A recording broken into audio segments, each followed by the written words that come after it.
चलिए ध्यान से देखना बेटा, इंट्रोडक्शन टू लॉ। सबसे पहला सवाल ये उठता है सर, इंट्रोडक्शन बाद में, पहले ये बताओ ये लॉ वगैरह होते क्या हैं। सबसे पहला सवाल, लॉ होता क्या है? लिखिएगा, set of obligations, set of obligations and duties, and duties imposed by government. किसने इम्पोज किया बेटा? गवर्नमेंट। इम्पोज्ड बाय गवर्नमेंट, साथ में लिखना है बेटा इसको। सर कारण क्या है इम्पोज करने के? बेटा ये सिक्योर करना चाहते हैं, ये सिक्योर करना चाहते हैं वेलफेयर, प्रोवाइड करना चाहते हैं जस्टिस, ये प्रोवाइड करना चाहते हैं जस्टिस,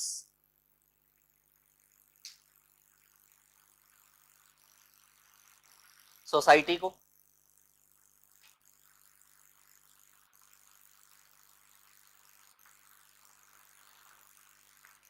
लिखिए,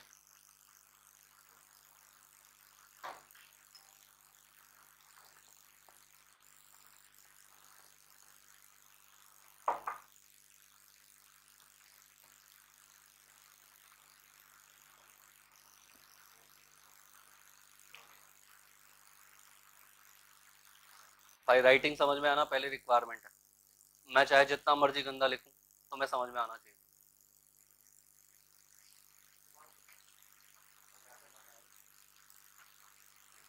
चलिए ध्यान से देखिएगा बेटा, और साथ में याद करना लॉ का मतलब क्या। हम कह रहे हैं सर लॉ का मतलब है सेट ऑफ ऑब्लिगेशंस। आपके ऊपर क्या है? कुछ ऑब्लिगेशंस है, कुछ ड्यूटीज है। बड़ा ध्यान से सुनिएगा। जैसे मान लो कि एक बार क्या हुआ कि मेरा पड़ोसी मेरे गेट के सामने ला करके अपनी कार लगा देता है।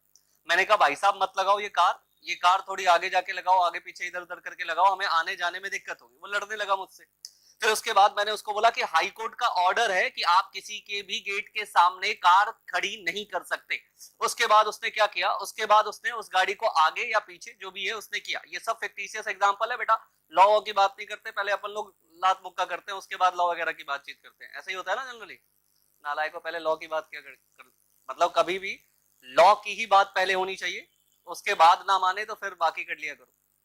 तो देखिए यहाँ क्या समझ में आ रहा है कि सर हमारे पास कुछ ऑब्लिगेशंस, कुछ ड्यूटीज है। क्या उसको अपनी ड्यूटी, उसके ऑब्लिगेशंस मैंने दिखाए और उसके बाद क्या वो बात मान गया?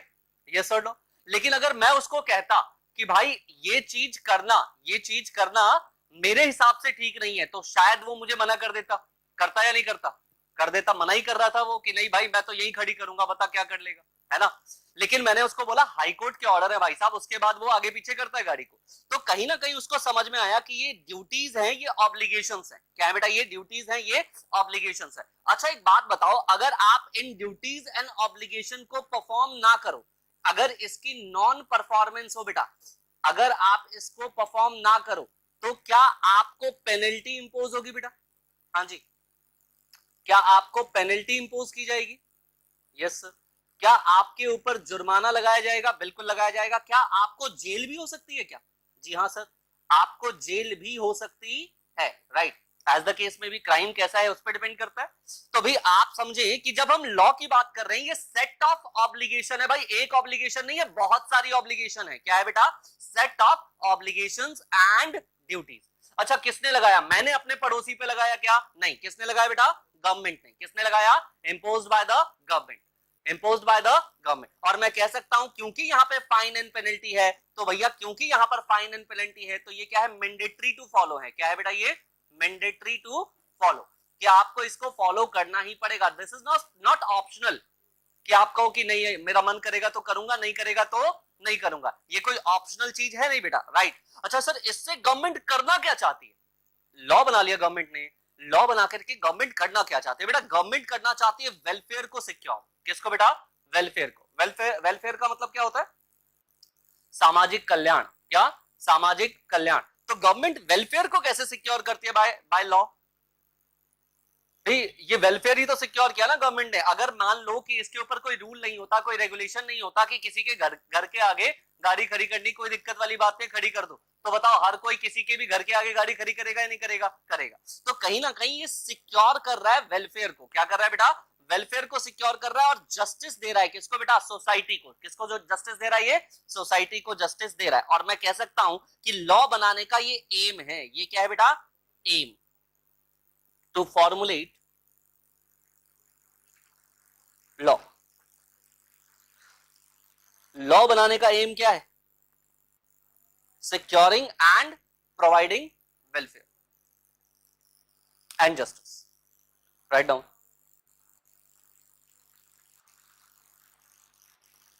लिखिए इसे।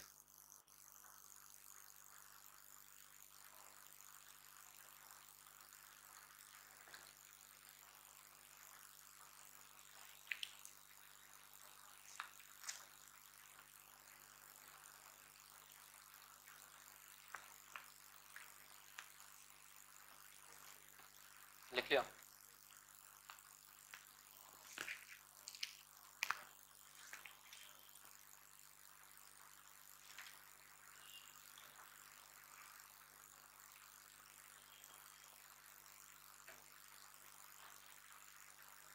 चलिए बेटा आगे बढ़ते हैं। हेडिंग डालिए।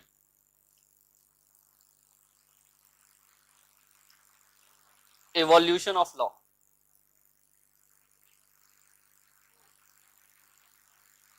Evolution of law. लॉ का इवोल्यूशन कैसे हो रहा है? देखिए लॉ के इवोल्यूशन को दो पार्ट में डिवाइड करेंगे हम लोग। ये है एनिशियंट लॉ का इवोल्यूशन,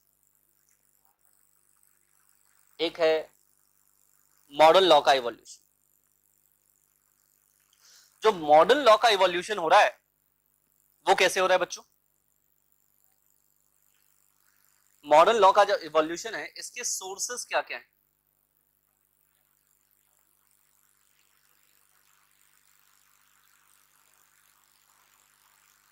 इसके सोर्सेस क्या क्या है? सर सबसे पहला जो सबसे बड़ा सोर्स है that is constitution of India. Constitution of India. India का constitution is the biggest source, one. Second जो सोर्स है आपके पास वो है जुडिशियल प्रोनाउंसमेंट।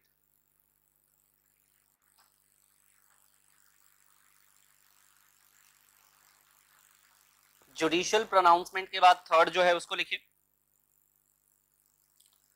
कस्टमरी। कस्टमरी और personal law. Personal law. Fourth लिखिए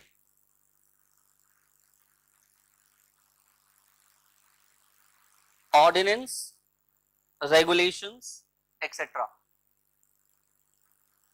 ऑर्डिनेंस, रेगुलेशंस एक्सेट्रा। भाई ओ भाई वो सितंबर में निकल लेंगे। आजा आगे आगे आगे आगे।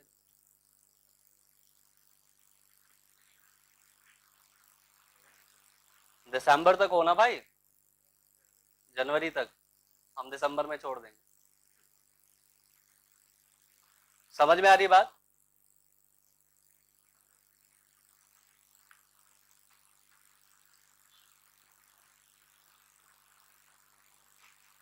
लिखिए एनिशियंट लॉ।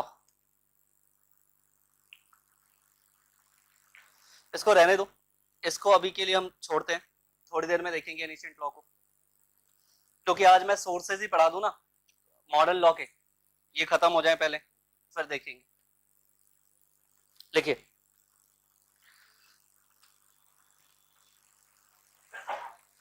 सोर्सेस में सबसे पहला लिखिएगा constitution of India. Constitution of India. जी आप में से कितने बच्चे कॉन्स्टिट्यूशन ऑफ इंडिया के बारे में कुछ भी जानते हैं? प्लीज बताइए। We the people of India.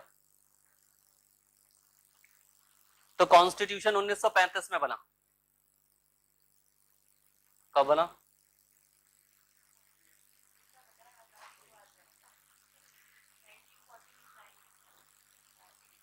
जो मन में आए वो बोल दो, कोई दिक्कत। हाँ जी, कॉन्स्टिट्यूशन कब बन के तैयार हुआ है बताइए? सितंबर में पास हो रहा है लड़का। हाँ जी, कॉन्स्टिट्यूशन ऑफ इंडिया लागू कब से हुआ ये भी बता दीजिए फिर। ये भी पास हो जाएगा। कौन था ये? तुम तो जनवरी में दोगे ना एग्जाम, फिर भी पास हो जाओगे। लिखिए, कॉन्स्टिट्यूशन ऑफ इंडिया में सबसे पहले लिखिएगा, कॉन्स्टिट्यूशन ऑफ इंडिया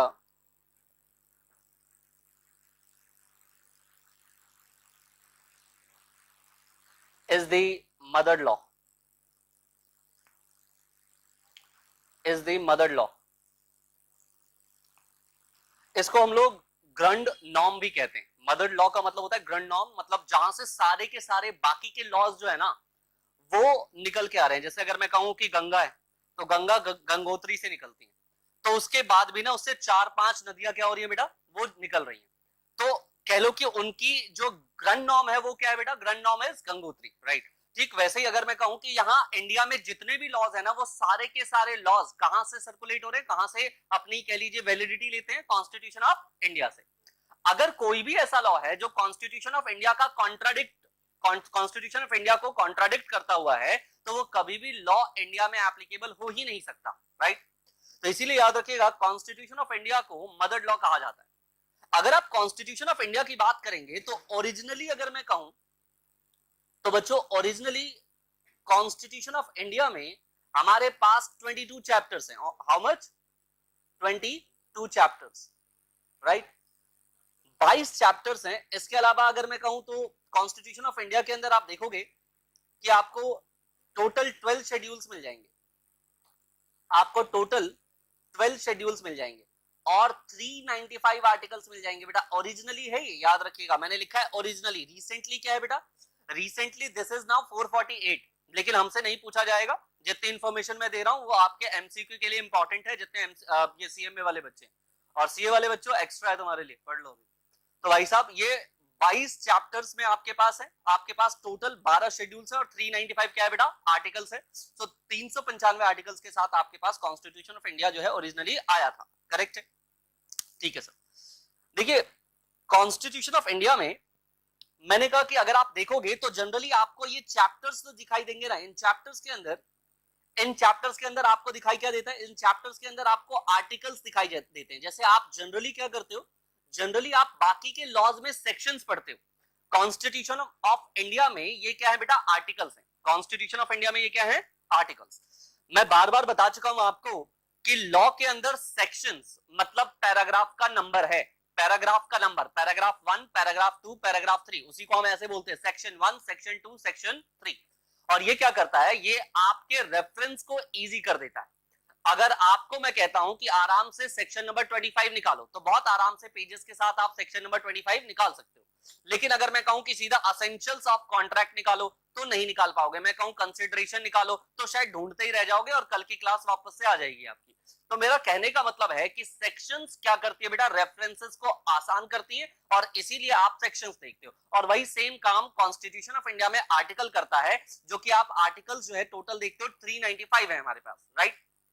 आप समझिए इस बात को कि सर इसमें भी जो हम आर्टिकल्स की बात कर रहे हैं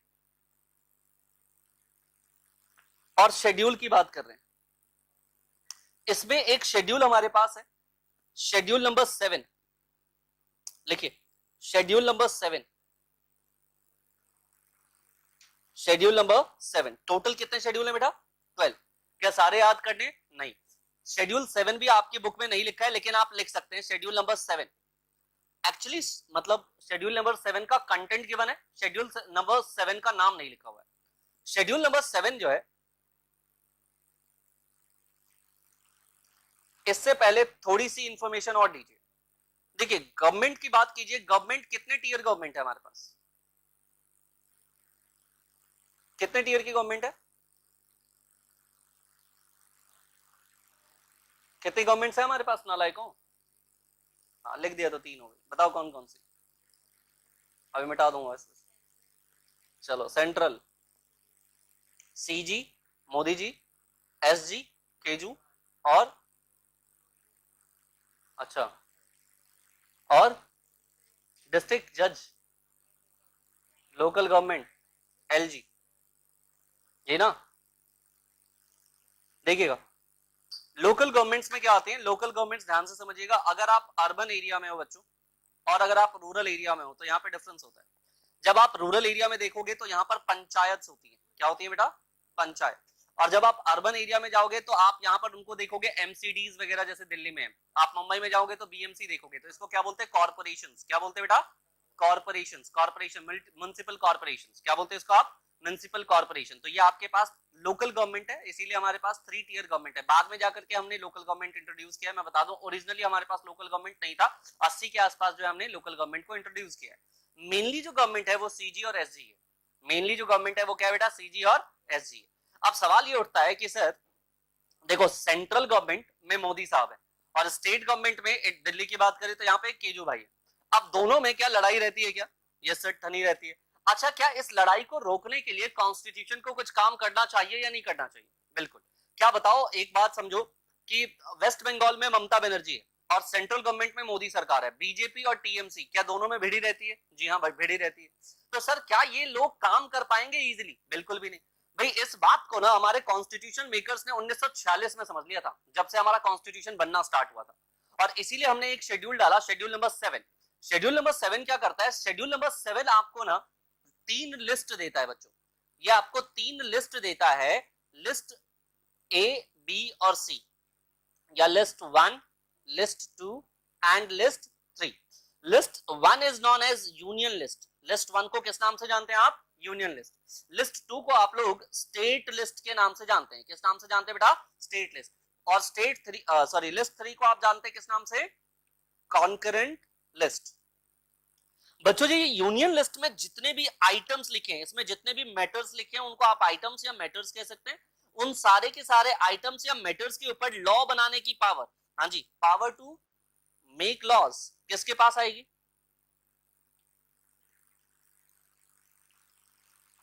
लॉ बनाने की पावर किसके पास आएगी बेटा, यूनियन लिस्ट के जितने भी मैटर है यूनियन गवर्नमेंट के पास जाएगी। किसके पास, यूनियन या सेंट्रल गवर्नमेंट, बात एक ही है ना। तो मोदी जी के पास ये सारे मैटर्स के ऊपर लॉ बनाने की पावर, जो कहां मेंशन है, लिस्ट 1 में। जैसे अगर मैं बात करूं तो सर मुझे बताओ कि अगर फॉरेन सिक्योरिटी की बात करें तो उसके ऊपर लॉ कौन बनाएगा, अभी फॉरेन सिक्योरिटी पे क्या यूपी की गवर्नमेंट लॉ बनाएगी, सेंट्रल गवर्नमेंट लॉ बनाएगी सर, ठीक है। सर इसके अलावा आप बताओ बैंकिंग के ऊपर लॉ बनानी है, कौन बनाएगा, इंश्योरेंस के ऊपर लॉ बनाना है, कौन बनाएगा, सर सेंट्रल गवर्नमेंट बनाएगी। सर इसके अलावा अगर मैं कहूं फॉरेन ट्रेड के ऊपर, फॉरेन ट्रेड के ऊपर लॉ बनाना है, कौन बनाएगा, सेंट्रल गवर्नमेंट। मिलिट्री के ऊपर लॉ बनाना है, कौन बनाएगा, सेंट्रल गवर्नमेंट। ये सब कुछ किसके पास है बेटा, सेंट्रल गवर्नमेंट के पास है, यस एंड एक्सेट्रा। अच्छा एक चलो इंपॉर्टेंट बात कर लेते हैं, इनकम टैक्स किसके पास है, इनकम टैक्स के ऊपर लॉ बनाने की पावर किसके पास है। और जब तुम भगवान करे कभी तुमको इंटर में जाने का मौका मिले, तो जब तुम इंटर में जाओगे ना तब तक तुम्हारा हो सकता है कि इनकम टैक्स एक्ट बदल चुका होगा, राइट। ऐसी स्थिति में मत पहुंचना कि जहां पर तुम एक आध बार फेल हो जाओ और उसके बाद तुम ये कहते रहो इनकम टैक्स पढ़ी थी पुरानी वाली, अब नई वाली आ गई। तो ये सिचुएशन अभी आने वाली है बच्चों की लाइफ में, ठीक है, क्योंकि इनकम टैक्स चेंज होने वाला है। आइए स्टेट लिस्ट की बात करते हैं बच्चों। तो स्टेट लिस्ट में जितने भी आइटम्स हैं, जितने भी मैटर्स हैं, इन सारे आइटम्स के ऊपर, इन सारे मैटर्स के ऊपर लॉ बनाने की पावर क्या है, किसके पास है, पावर टू मेक लॉज किसके पास है बेटा, स्टेट गवर्नमेंट के पास, स्टेट गवर्नमेंट के पास। फॉर एग्जाम्पल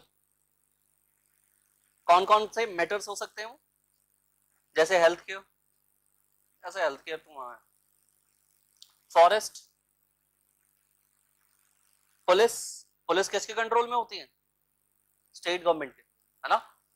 फॉरेस्ट हो गया, पुलिस हो गया, उसके अलावा भी बहुत सारी चीजें आप देख लेना, पढ़ लेना और क्या क्या होता है, ठीक है ना। आ जाओ जी कॉन्करेंट लिस्ट, ये लिस्ट बड़ी गजब है। ये क्या होता है, कॉन्करेंट लिस्ट क्या है, इसमें वो आइटम्स हैं, वो मैटर्स हैं जिसके ऊपर लॉ कोई भी बना सकता है, both government can formulate law. दोनों तरह की गवर्नमेंट क्या कर सकते हैं बेटा, लॉ बना सकती है। सर यानी कि सेंट्रल गवर्नमेंट भी लॉ बनाएगी और स्टेट गवर्नमेंट भी लॉ बनाएगी? जी हाँ, सीजी और एसजी दोनों ही लॉ बना सकते हैं। जैसे एग्जांपल एडुकेशन, हाँ जी, एजुकेशन के ऊपर लॉ कौन बनाता है? CG and SG both. कैसे सर?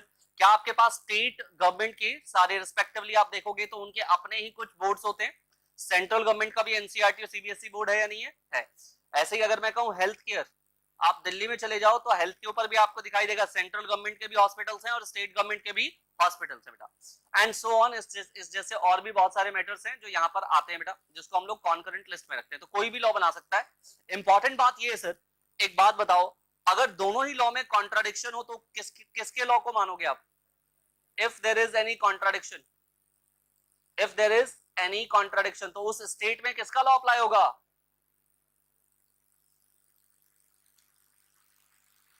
हाँ जी, सेंट्रल गवर्नमेंट का। CG law shall prevail. किसी भी तरह का अगर कॉन्ट्राडिक्शन है तो कौन सा लॉ प्रिवेल करेगा? सेंट्रल गवर्नमेंट का लॉ प्रिवेल करेगा। क्या इससे लड़ाई बहुत हद तक कम हो गई? यस सर, इससे लड़ाई बहुत हद तक कम हो गई, राइट। एक सवाल और आता है कभी कभी कि सर ऐसा है, जिस समय पे ये शेड्यूल नंबर 7 बना उस समय पे बहुत सारी चीजें इवॉल्व नहीं थी। क्या उस समय पे इंस्टाग्राम था, फेसबुक था क्या? नहीं था ना। तो सर अब मान लो कि इंस्टाग्राम पे, फेसबुक पे, व्हाट्सएप पे जो चोरियां होती हैं, कह लीजिए जो जिस तरह से भी आपको ठगा जाता है, क्या वो सारी चीजों के ऊपर लॉ बनाने की पावर साइलेंट होगी? है या नहीं? बेटा जी याद रखिएगा, एक ना खाली पेज है जिसको बोलते हैं रेजिड्यूरी पावर, और ये हमेशा किसके पास आता है बेटा? सेंट्रल गवर्नमेंट के पास। किसके पास आता है? सेंट्रल गवर्नमेंट के पास, जो उस समय पे इवॉल्व नहीं हुआ था, धीरे धीरे धीरे धीरे इवॉल्व हो रहा है। तो ये है रेजिड्यूरी पावर। रेजिड्यूरी पावर में सारी लिस्ट बनाई जाएंगी और उन सारे लिस्ट के ऊपर लॉ बनाने का पावर सोलली किसके पास होगा? सेंट्रल गवर्नमेंट के पास होने वाला है। करेक्ट है? तो आपको समझ में आ रहा है लॉ फॉर्मुलेशन कैसे होगा। कॉन्स्टिट्यूशन ऑफ इंडिया की बात करें तो constitution of India mother norm है हमारे पास, मदर लॉ है हमारे पास। ओरिजिनली कॉन्स्टिट्यूशन ऑफ इंडिया में कितने 22 चैप्टर्स हैं, 12 शेड्यूल्स हैं और 395 आर्टिकल्स है बच्चे, राइट। शेड्यूल नंबर 7 में 3 लिस्ट की बनाई, union list, state list and concurrent list. बोलो ना, कौन कौन से लिस्ट है? Union, state and concurrent. कौन कौन से? यूनियन लिस्ट के ऊपर लॉ कौन बनाएगा? Central government. स्टेट के ऊपर स्टेट गवर्नमेंट, और कॉन्करेंट के ऊपर दोनों। कॉन्करेंट के ऊपर दोनों ही लॉ बना सकते हैं। कॉन्ट्राडिक्शन होगा तो किसका अप्लाई होगा बेटा? सेंट्रल गवर्नमेंट का लॉ अप्लाई होगा। करेक्ट है? चलिए आप इसे नोट डाउन कर लीजिए। एक चीज आपने समझी कि जब हम लॉ बनाने की बात करते हैं तो sir constitution of India is the source. मैं थोड़ी बहुत बातें बता देता हूं आपको जो आपके कोर्स में नहीं है लेकिन शायद आपको जाननी चाहिए, कि जब आप कॉन्स्टिट्यूशन ऑफ इंडिया की बात करते हो तो कॉन्स्टिट्यूशन ऑफ इंडिया में आप देखोगे कि हमारे पास डीपीएसपीज हैं। आप इसमें जैसे मैंने कहा आपको टोटल 22 पार्ट्स दिखाई देंगे, तो इसमें एक पार्ट 3 है आपके पास। पार्ट 3 में आपके पास फंडामेंटल राइट्स हैं और पार्ट 4 है आपके पास जिसमें आपके पास directive principles to state policies है, डीपीएसपी कहते हैं इसको। तो आप देखो जो फंडामेंटल राइट्स होते हैं और जो डीपीएसपीज होते हैं ना, उसी को क्या कर दिया जाता है, उसी से ही मैक्सिमम लॉज जो है वो डिराइव कर लिए जाते हैं। डीपीएसपी ना एप्लीकेबल नहीं होता है। एप्लीकेबल मतलब इसके बेसिस पे आप कोर्ट में नहीं जा सकते। ये बस स्टेट को बता रखा है, सरकारों को बता रखा है कि सरकार ऐसी होनी चाहिए, ऐसा आदर्श कुछ सरकार टाइप का होना चाहिए। अब लोग जो गवर्नमेंट है वो गवर्नमेंट यहाँ से इंस्पायर्ड हो सकती है। फॉर एग्जांपल यहाँ लिखा हुआ है कि इक्वल पे होना चाहिए for the equal work, either वो मैन हो या वुमेन हो, सबको इक्वल पेमेंट मिलनी चाहिए। अब देखो यहीं से हम इंस्पायर्ड होकर के लेकर के आते हैं इक्वल रेम्युनरेशन एक्ट 1976। हमारे पास एक एक्ट है जिसका नाम है इक्वल रेम्युनरेशन एक्ट 1976। कहां से इंस्पायर्ड है बेटा? वो कहीं ना कहीं कॉन्स्टिट्यूशन के पार्ट नंबर 4 में जो डीपीएसपी गिवन है वहां से इंस्पायर्ड है। यहाँ पर बोला हुआ है कि भी चिल्ड्रंस को ना आपको 14 साल तक के जो बच्चे होते हैं उनको चिल्ड्रन कहते हैं, तो चिल्ड्रंस को आपको प्रोहिबिट करना चाहिए हजार्डियस जगहों पर काम करने से, जैसे केमिकल्स वगैरह जहां पे होते हैं उन जगहों पर। तो चिल्ड्रंस को यहाँ पर मना किया हुआ है। आप देखोगे इसके लिए हमारे पास एक एक्ट ऑलरेडी हम ला चुके हैं जहां पर लिखा हुआ है children's prohibition and regulation of prohibition and regulation of hazardous work act है हमारे पास 1961 का, 1961 का एक्ट है ये भी। यहाँ बताया हुआ है कि फैक्ट्रीज जो हैं वो साफ होनी चाहिए, क्लीन होनी चाहिए, लोगों को हेल्दी एनवायरनमेंट मिलना चाहिए। उसके लिए फैक्ट्रीज एक्ट आया हुआ है 1948 का, राइट। जो सोशल वेलफेयर स्कीम्स हैं वो लोगों के लिए, वर्कर्स के लिए होने चाहिए। तो आप देखोगे हमारे पास बोनस एक्ट है 1965 का, करेक्ट है। डिस्प्यूट्स को खत्म करना चाहिए, रिजॉल्व करना चाहिए, तो इंडस्ट्रियल डिस्प्यूट एक्ट है 1948 का। तो मतलब आप देखोगे कि बहुत सारे लॉज जो है ना वो कहीं ना कहीं कहां से डिराइव हो रहे हैं बेटा, कॉन्स्टिट्यूशन ऑफ इंडिया से डिराइव हो रहे हैं, राइट। तो अपना ओरिजिन कहां से ले रहे हैं, कॉन्स्टिट्यूशन ऑफ इंडिया से ले रहे हैं, करेक्ट है। तो सर आपने कह दिया कि कॉन्स्टिट्यूशन ऑफ इंडिया में से कुछ चीजें ओरिजिनेट होकर के एज लॉ बन जाती हैं, करेक्ट है, यस सर। दूसरा बेटा जुडिशियल प्रोनाउंसमेंट, सेकंड क्या है ये, जुडिशियल प्रोनाउंसमेंट। ध्यान से समझिएगा ये क्या होता है बेटा, जुडिशियल प्रोनाउंसमेंट। देखिए मैं एक बात बता दूं आपको, हमारे पास ना एक हायरार्की है ऑफ कोर्ट्स। तो अगर मैं कोर्ट की बात करूं ना, कोर्ट में दो बड़े कोर्ट्स हैं हमारे पास। अगर मैं पूरे कंट्री लेवल पे बात करूं, कंट्री लेवल पे जो एपेक्स कोर्ट है that is supreme court of India, supreme court of India.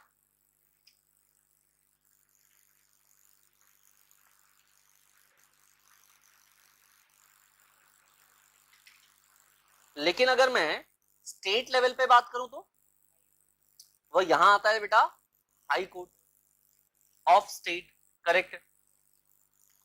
देखिए आप जनरली क्या देखोगे, इससे नीचे ना फिर लोअर कोर्ट आते हैं, फिर लोअर कोर्ट में भी डिवीजन है, lower court, lower division, middle division, upper division. फिर अगर आप वो जो मिडिल और अपर डिवीजन है, अगर मान लो कि वो मेट्रोपॉलिटन एरिया में बैठा हुआ है तो जो MM magistrate first class, second class, third class, तो ये ऐसे जाता है। बट यहां पे अगर मैं बात करूं तो मेनली जो बड़े कोर्ट्स हैं हमारे पास वो सुप्रीम कोर्ट और हाई कोर्ट है। सुप्रीम कोर्ट और हाई कोर्ट, अगर मान लीजिए सुप्रीम कोर्ट की कोई भी जजमेंट है, कोई भी प्रोनाउंसमेंट, मतलब जजमेंट, प्रोनाउंसमेंट का मतलब क्या है बेटा, जजमेंट। सो एनी जजमेंट और pronouncement of supreme court becomes law. ये क्या बन जाता है, लॉ फॉर द कंट्री। इसको लॉ ऑफ लैंड भी कहते हैं। तो पूरे इंडिया के लिए, एंटायर इंडिया के लिए क्या बन गया बच्चों, लॉ बन गया। आप साथ में लिखिए प्लीज। हाँ, ये पूरे इंडिया के लिए जो भी जुडिशियल प्रोनाउंसमेंट आ रही है सुप्रीम कोर्ट से, वो पूरे इंडिया के लिए क्या बन गया बेटा, लॉ बन गया, करेक्ट है। सर हाई कोर्ट की बात करें अगर, तो हाई कोर्ट के जितने भी जुडिशियल प्रोनाउंसमेंट है, प्रोनाउंसमेंट या जजमेंट, ये एप्लीकेबल होती है, ये बिकम्स लॉ, ऑब्वियस सी बात है, becomes law and applicable for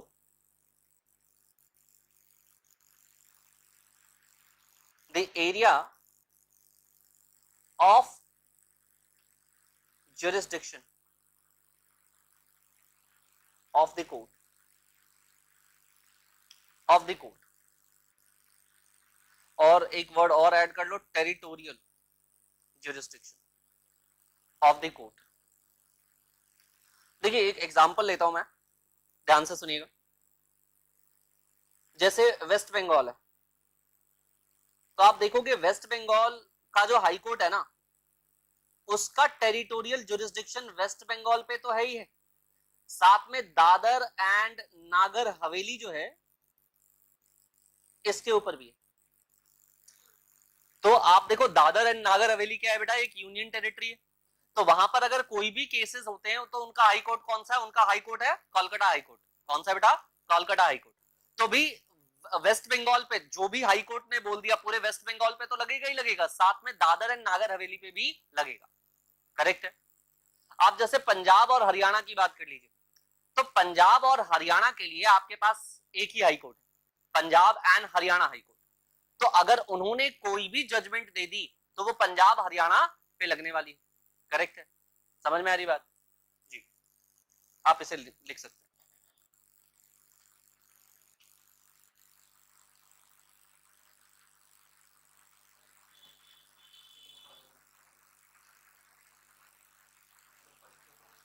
नहीं बेटा, यहीं से स्टार्ट है सेकंड पॉइंट, ठीक है।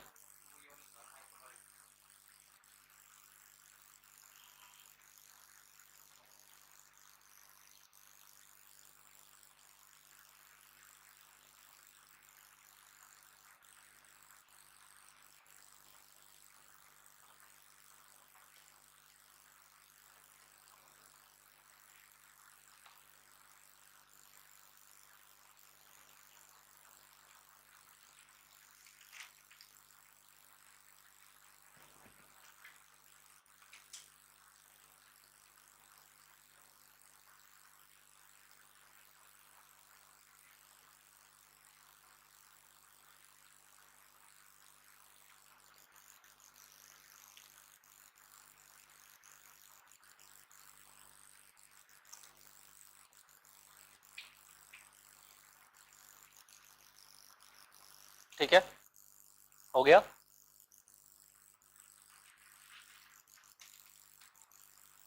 देखिए एक आर्टिकल है आपके पास, आपकी बुक में लिखा हुआ, ये लिखिएगा आर्टिकल नंबर 141। आर्टिकल नंबर 141 ये क्या कह रहा है? कह रहा है law declared by supreme court to be binding on, भाई बच्चों, ऑल कोर्ट्स। ऑल कोर्ट्स का मतलब क्या? एंटायर इंडिया की बात कर रहे हैं, सारे इंडिया के कोर्ट्स उसको फॉलो कर रहे हैं, तो ऑब्वियस सी बात है सारे लोग उसे फॉलो कर रहे हैं, करेक्ट है। So law declared by supreme court to be binding on all courts, सारे के सारे कोर्ट्स पे ये बाइंडिंग होगा। आर्टिकल नंबर 141 में ये बात लिखी हुई है।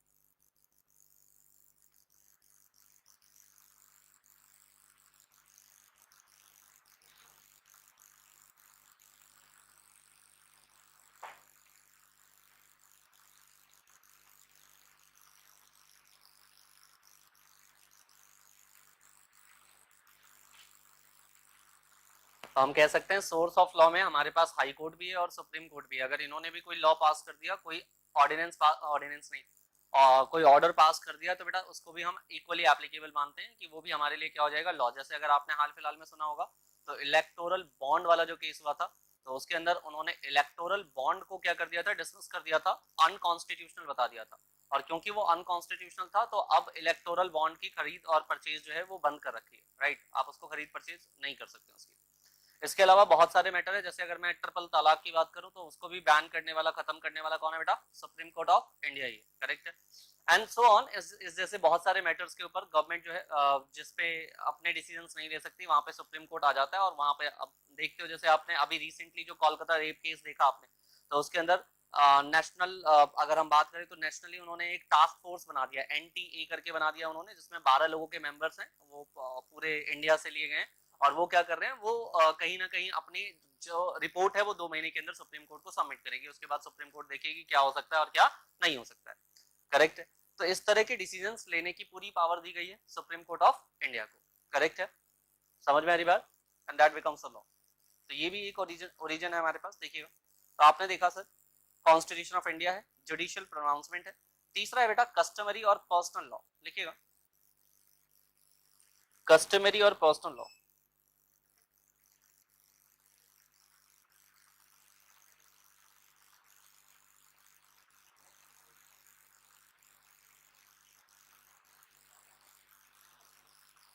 देखिए कस्टम बिकम्स लॉ, याद रखिएगा,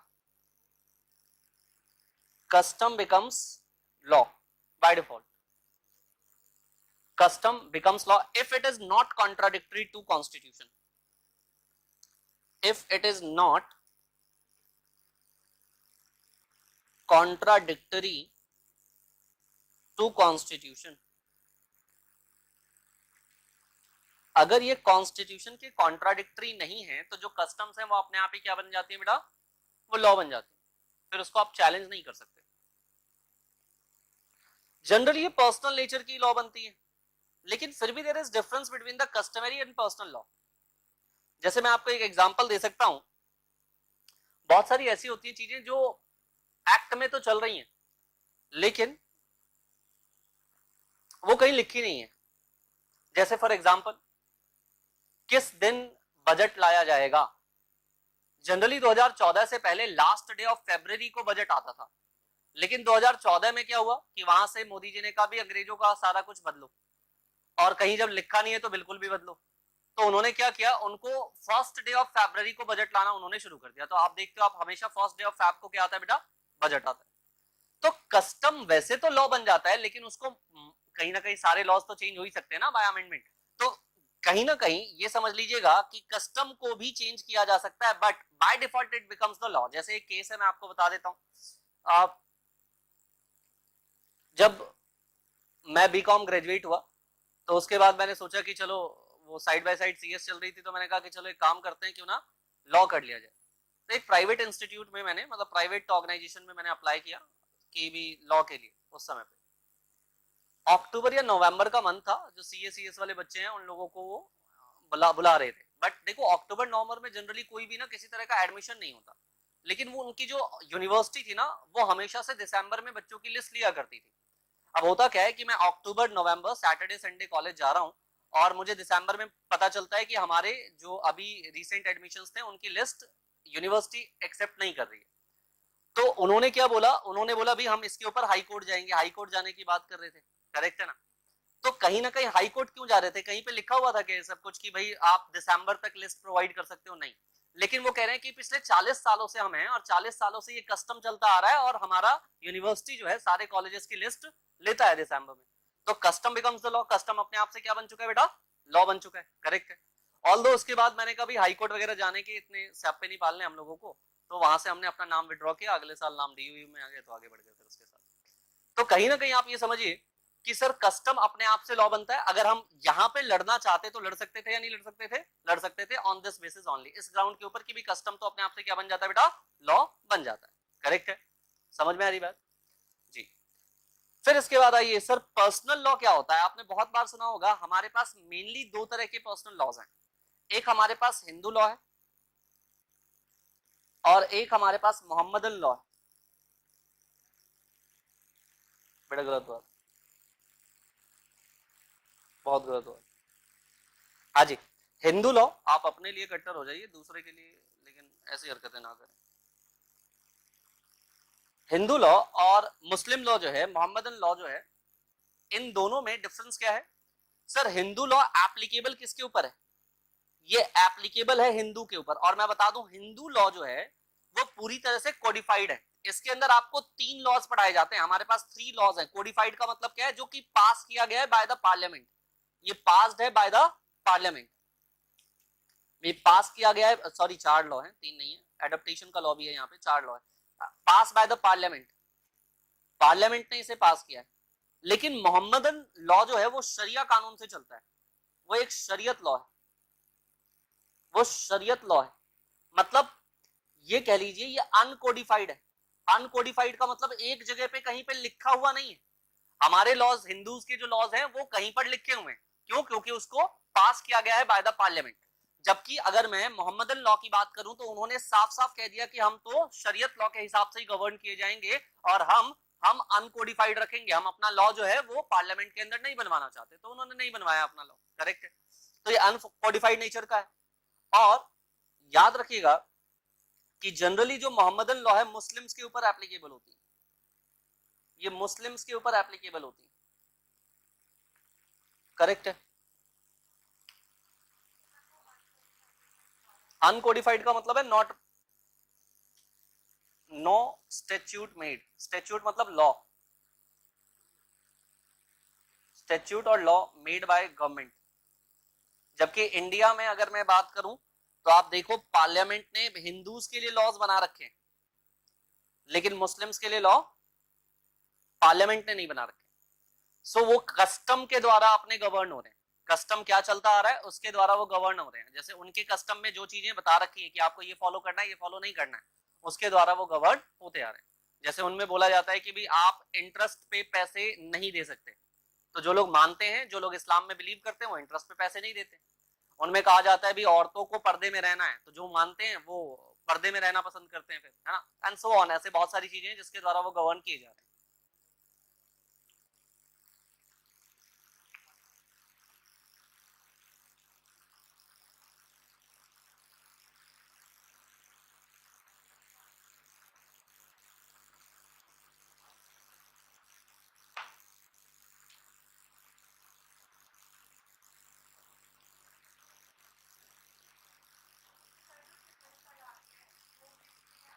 यहीं पे था बेटा, शरीयत लॉ ही है वो भी जी, उसको बैन कर दिया गया, अनकॉन्स्टिट्यूशनल बोल करके उसको बैन कर दिया गया।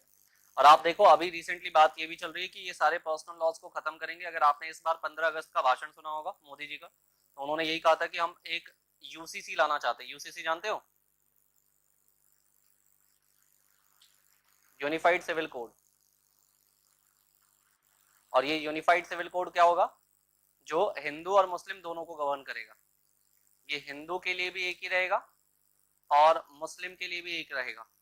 और अगर आप देखोगे तो यूसीसी, अगर मैं कहूं लाने वाला, वैसे एप्लीकेबल करने वाला फर्स्ट स्टेट जो है, मैं याद रखना बेटा, ये गोवा है। गोवा में पहले से ही यूसीसी चल रहा है, लेकिन रिसेंटली अगर मैं कहूं तो यूसीसी आया है कहां पे बेटा? हिमाचल पे। कहां से आया है? हिमाचल में। तो स्टेट का लॉ है बेसिकली। आपने देखा अभी तक जो हमारे पास शेड्यूल 7 है, तो शेड्यूल 7 बोलता है कि भैया जो यूसीसी के ऊपर डिसीजन है ना, वो स्टेट के ऊपर छोड़ दिया गया है। स्टेट चाहे तो अपने लिए लॉ बना सकते हैं। तो अभी अभी हिमाचल ने अपने लिए लॉ बनाया है। हिमाचल प्रदेश के अंदर आप देखोगे रिसेंटली क्या किया गया है बेटा, यूसीसी आया है वहां पे, और उनका यूसीसी भी सही है, मतलब जहां पर दोनों को वो फॉलो करना ही पड़ेगा, हिंदूज को भी और मुस्लिम को भी। अब वहां पर कोई भी शादियां होंगी तो अब उसका रजिस्ट्रेशन कंपलसरी है। अगर आप जैसे आप जनरली क्या होता है कि दिल्ली या फिर बड़े शहरों में आप एक कल्चर देखोगे लिव इन का, तो वहां पर लिव इन में रह सकते हो, लेकिन आपको क्या करना पड़ेगा, लिव इन की जानकारी पहले पुलिस स्टेशन में देनी पड़ेगी, we are in live in, है ना। तो ये सारी चीजें वहां पर यूसीसी के अंदर डाल दी गई।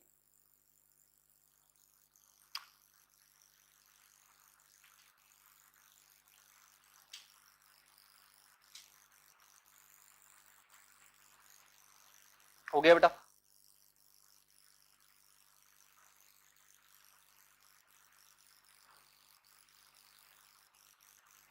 देखिए, क्योंकि क्रिश्चियंस के लिए हमारे पास लॉज हैं, लेकिन क्रिश्चियंस की बात करें तो उनकी तादाद कम है, तो पर्सनल लॉज में कभी भी आपको क्रिश्चियन लॉ पढ़ने को नहीं मिलता, किसी भी कोर्स में नहीं पढ़ाया जाता। लेकिन आपके कोर्स में एक छोटा सा लिखा हुआ है इंडियन क्रिश्चियन मैरिज एक्ट, तो ये लिख लीजिएगा।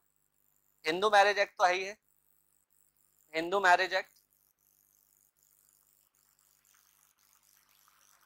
Hindu marriage act 1955 one. Second है हमारे पास Indian Christian marriage act 1872, Indian Christian marriage act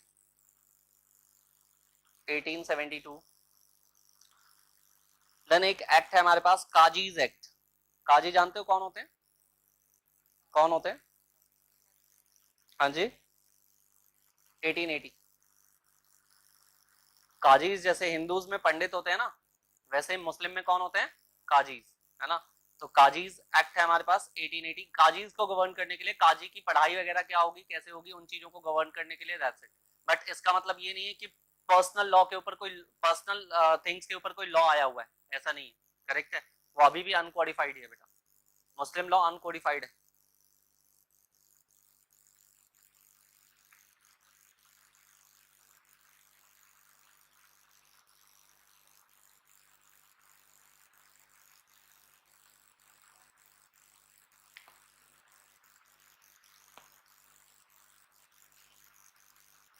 लिख लियो। चलिए एक बार रिवाइज कीजिए अभी तक मैंने आपको क्या पढ़ाया, फिर आगे बढ़ते हैं। मैंने आपको बताया लॉ का मतलब क्या है, set of obligations and duties जो इंपोज की जाती है बाय द गवर्नमेंट। क्या सिक्योर करते हैं बेटा? ये सिक्योर करता है वेलफेयर, और क्या देता है आपको? जस्टिस देता है। इवोल्यूशन ऑफ लॉ में मैं कह रहा हूँ एनिशिएंट लॉ को अभी छोड़ दीजिए, बहुत ज्यादा इंपॉर्टेंट भी नहीं है, लेकिन पढ़ेंगे। लेकिन मॉडर्न लॉ की जब हम बात करते हैं तो इनके सोर्सेज क्या है बेटा? इसका इवोल्यूशन जो हुआ है इनके सोर्सेज में, सबसे पहले कॉन्स्टिट्यूशन ऑफ इंडिया से आता है, जुडिशियल प्रोनाउंसमेंट से आता है, कस्टमरी पर्सनल लॉ से आता है, चौथा हम पढ़ेंगे अभी ऑर्डिनेंस है या रेगुलेशंस वगैरह से आता है। कॉन्स्टिट्यूशन ऑफ इंडिया मैंने बताया आपको, कॉन्स्टिट्यूशन ऑफ इंडिया जो है टोटल, अच्छा ये भी याद रखिएगा, कॉन्स्टिट्यूशन ऑफ इंडिया एप्लीकेबल कब से होता है मुझे पता ही होगा आपको, 26 जनवरी 1950 से बन करके ये तैयार हो गया था 26 नवंबर को। कब बेटा? 26 नवंबर, मतलब 11वां महीना, और 1949 को। लेकिन एक्चुअली में हमें क्या करना था बेटा? 26 जनवरी को थोड़ा जिंदा रखना था। क्यों? क्योंकि पहली बार कांग्रेस ने क्या किया था, 26 जनवरी 1920 के समय पे अपने आप को आजाद बता दिया था, और उस समय पे वो चाहते थे कि 26 जनवरी को हर बार क्या करें, हम सेलिब्रेट करें, एंड दैट्स व्हाई 26 नवंबर को हमारा भले कॉन्स्टिट्यूशन रेडी था, लेकिन हमने 26 नवंबर को पूरा कॉन्स्टिट्यूशन एप्लीकेबल नहीं किया है, राइट। हमने इसको एप्लीकेबल कब किया है? हमने इसको एप्लीकेबल किया है 26 जनवरी को। समझ में आ रही बात? और इसीलिए दो डेट्स के बीच में आपको डिफरेंसेस दिखाई देते हैं। Constitution of India mother law है, मैंने आपको बता दिया। टोटल 22 चैप्टर्स हैं आपके पास, टोटल 12 शेड्यूल्स है, 395 आर्टिकल्स है ओरिजिनली, राइट। 7 शेड्यूल में मैंने कहा 3 तरह की लिस्ट है, union, state and concurrent. Union list के ऊपर लॉ बनाने की पावर सेंट्रल गवर्नमेंट को, स्टेट के ऊपर स्टेट गवर्नमेंट को, कॉन्करेंट पे कोई भी बना सकता है। कॉन्ट्राडिक्शन होगा तो कौन सा लॉ एप्लीकेबल होगा बेटा? सेंट्रल गवर्नमेंट का लॉ एप्लीकेबल होगा। एक रेजिडरी पावर भी दी हुई है, जिसमें सारे के सारे नए जितने भी लिस्ट प्रिपेयर होते रहेंगे उस पर सेंट्रल गवर्नमेंट लॉ बनाएगा, करेक्ट है। जुडिशियल प्रोनाउंसमेंट में मैंने कहा कोर्ट की अगर आप देखो तो कोर्ट कंट्री के लिए सुप्रीम कोर्ट आता है, स्टेट के लिए जो हाईएस्ट कोर्ट है वो क्या है बेटा? वो हाई कोर्ट है। जो भी सुप्रीम कोर्ट की जितने भी जजमेंट्स हैं वो सारे के सारे एप्लीकेबल होते हैं पूरे इंडिया के ऊपर। लेकिन अगर हाई कोर्ट की बात करें तो पर्टिकुलरली जहां तक उनका जुरिस्डिक्शन है वहां तक के लिए, स्टेट मत बोलना बेटा, जहां तक उनका जुरिस्डिक्शन है वहां तक के लिए, करेक्ट है। सेक्शन आर्टिकल नंबर 141 कहता है कि भी जितने भी सुप्रीम कोर्ट के द्वारा दिए गए डिक्लेरेशन है, प्रोनाउंसमेंट है, वो पूरे के पूरे कोर्ट्स के ऊपर, सारे कोर्ट्स के ऊपर बाइंडिंग होते हैं बच्चों। कस्टमरी और पर्सनल लॉ मैंने आपको बताया कि ये बेसिकली कस्टम जो है अपने आप से लॉ बन जाता है। अगर हम कस्टम की बात करें, कॉन्ट्राडिक्शन अगर होता है इनका कॉन्स्टिट्यूशन के साथ तो वो क्या हो जाता है बेटा, फिर वो डिस्क्वालीफाई हो जाता है। पर्सनल लॉ हमारे पास मेनली दो तरह के होते हैं, हिंदू और मुस्लिम। एप्लीकेबल है हिंदूज के ऊपर, ये एप्लीकेबल है बेटा लॉ सॉरी मुस्लिम्स के ऊपर, ये अनकोडिफाइड होता है। हिंदू लॉ की बात करें तो हिंदू लॉ जो है वो आपका कोडिफाइड है। कोडिफाइड मतलब ये लॉ बने हुए, टोटल 4 लॉज है, मैंने आपको बताया है पार्लियामेंट के द्वारा पास किए गए। उनमें से एक लॉ आप देख सकते हो, हिंदू मैरिज एक्ट 1955 का एग्जांपल दिया हुआ है। क्रिश्चियंस के लिए 1872 का क्रिश्चियन मैरिज एक्ट है, और काजीज एक्ट है 1980 का मुस्लिम्स के लिए, करेक्ट है।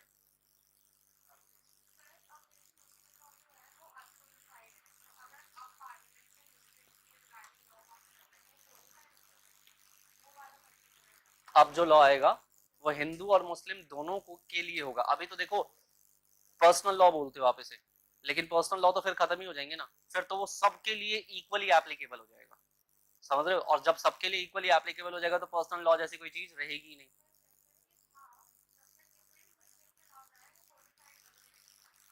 जितने भी मुस्लिम के लॉज हैं, हाँ हाँ वो कोडिफाइड है, लेकिन पूरा लॉ में से 5% 7% कंटेंट कोडिफाई कर रहे हो तो ये तो कोडिफाई नहीं कहोगे ना, इसलिए इसको कोडिफाइड आज भी नहीं कहा जाता है।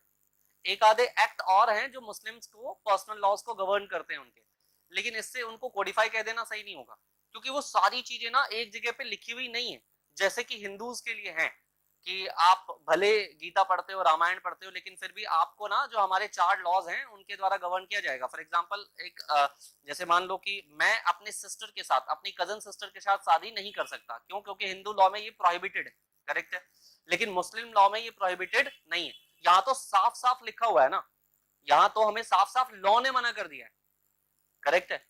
बट उनके यहाँ पे क्या है, उनके यहाँ पे लॉ ने मना नहीं किया है। मुस्लिम्स के लिए अगर हम बात करें तो उनको पर्सनल लॉज के द्वारा जो है उनके कस्टम्स के द्वारा गवर्न किया जा रहा है, तो उनको मना नहीं किया गया उन चीजों के ऊपर, ठीक है। ऐसी बहुत सारी चीजें हैं। फॉर एग्जाम्पल जैसे जो मुस्लिम लॉ है is more of contract, Muslim law को कॉन्ट्रैक्ट बोला जाता है। आपने कभी अगर मुस्लिम लॉ वगैरह कभी देखा हो टीवी वगैरह पे, या आपको ऐसे भी देखने को मिला हो किसी फ्रेंड वगैरह के पास, तो आप देखोगे जनरली उनसे पूछा जाता है क्या आप तैयार हैं शादी के लिए, सामने वाला प्रपोज कर रहा है, क्या आप इसके लिए तैयार हैं, तो वहां से वो 3 बार कबूल है कबूल है कबूल है बोलते हैं। और इसी पैटर्न पे जा रहा था 3 बार तलाक तलाक तलाक, इसी पैटर्न पे जा रहा था, तो उसको तलाक तलाक तलाक को तो खैर बैन कर दिया है, बट कबूल है 3 बार बोलना पड़ता है, दैट इज मैंडेटरी। तो मतलब ऑफर एक्सेप्टेंस वाली चीजें हैं यहाँ पे, तो it is more of contract. लेकिन हिंदू लॉ में ऐसा नहीं है। हिंदू लॉ में कहा जा रहा है ये सेंक्रोसिंक्ट है कि अगर आपका किसी के साथ ब्याह हो रहा है, शादी हो रही है, तो तलाक वलाक से कुछ नहीं होगा भैया। पहले कोशिश करनी पड़ेगी कि किसी तरह से उसी के साथ जिंदगी बितानी है। तलाक के कॉन्सेप्ट तो अब आ रहे हैं, बाद में आ रहे हैं, पहले तो थे भी नहीं कॉन्सेप्ट वगैरह। और बोला जाता है कि भाई आपने अगर रिचुअल्स फॉलो नहीं किए हैं ठीक से तो आपका जो है जो मैरिज है वो वैलिड नहीं बोला जाएगा। जैसे फॉर एग्जांपल मान लो लड़का लड़की को जो है वो भगा करके लेकर के जाता है और ऐसे उंगली काट करके ले भर दिया मां, ये हो गया, आज से तू मेरी, ले बन गई तू सिखनी और तू बन गया हिंदू, ऐसे कुछ करके, तो ये शादी नहीं मानी जाएगी। शादी उसको माना जाएगा, ये फिल्मों के लिए शादी हो सकती है, ऐसे ये शादी नहीं है। गलती से मेरे हाथ से अबीर या फिर सिंदूर किसी के गिर जाए तो वो आंटी चेप हो जाए, तो ये सब शादी नहीं है भाई, ये शादी नहीं है, याद रखिएगा। हाँ जी, हाँ ये होली है भाई, ठीक है ना, हाँ जी, हाँ वही ना, 3 3 4 4 शादियां हो जाती हैं। चलिए,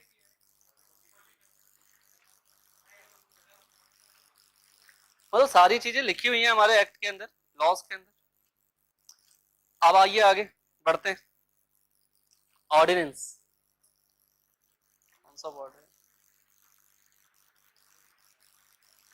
फोर्थ लिखिएगा ऑर्डिनेंस।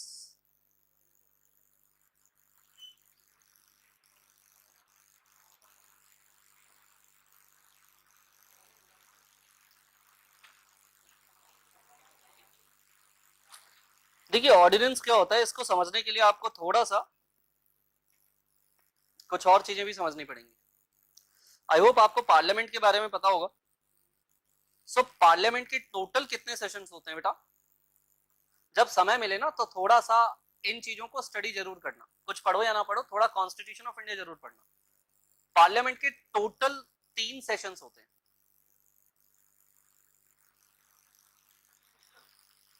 Session 1, session 2, session 3। अभी जो रिसेंटली सेशन हुआ, जनरली उसको क्या बोला जाता है? जो अभी रिसेंटली सेशन हुआ उसको क्या बोला जाता है? बोलिए। एक तो चलो मैं बता देता हूं, विंटर सेशन होता है। तो अब जो आने वाला है दैट इज विंटर सेशन। चलो एक और बता दो, उसके बाद क्या आएगा? अरे वाह, समर सेशन। तो अभी क्या हुआ है? सावन सेशन। ये रेनी सेशन था ये।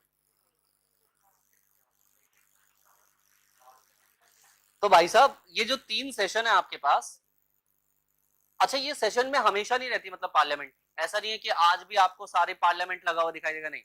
पिछले महीने खत्म हो गया, फिर अब ये विंटर्स के टाइम पे जो है शायद अक्टूबर के आसपास दोबारा से बैठेंगे, फिर नवंबर दिसंबर तक चर्चा करेंगे, फिर उसके बाद फिर से उठ जाएंगे, फिर उसके बाद वो जो इनका समर टाइम आएगा मार्च अप्रैल के आसपास, वहां पे बैठेंगे। तो मतलब क्या होता है, गैप रहता है, there is gap between the sessions, right.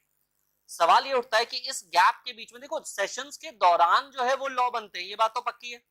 Law तो ऐसे ही बनता है ना, लॉ बनाने का प्रोसेस तो पता है आपको, लोकसभा राज्यसभा पार्लियामेंट में जाता है, फिर प्रेसिडेंट की असेंट लगती है, इस तरीके से लॉ बनता है। तो बेटा लॉ तो ऐसे ही बनता है, लेकिन सवाल ये उठता है कि सर इसके बीच में जो ये बड़ा सा गैप है ना, इसका क्या करें? अगर इस गैप के बीच में कुछ बहुत ज्यादा इंपॉर्टेंट लॉ की नीड है, फिर क्या करें सर?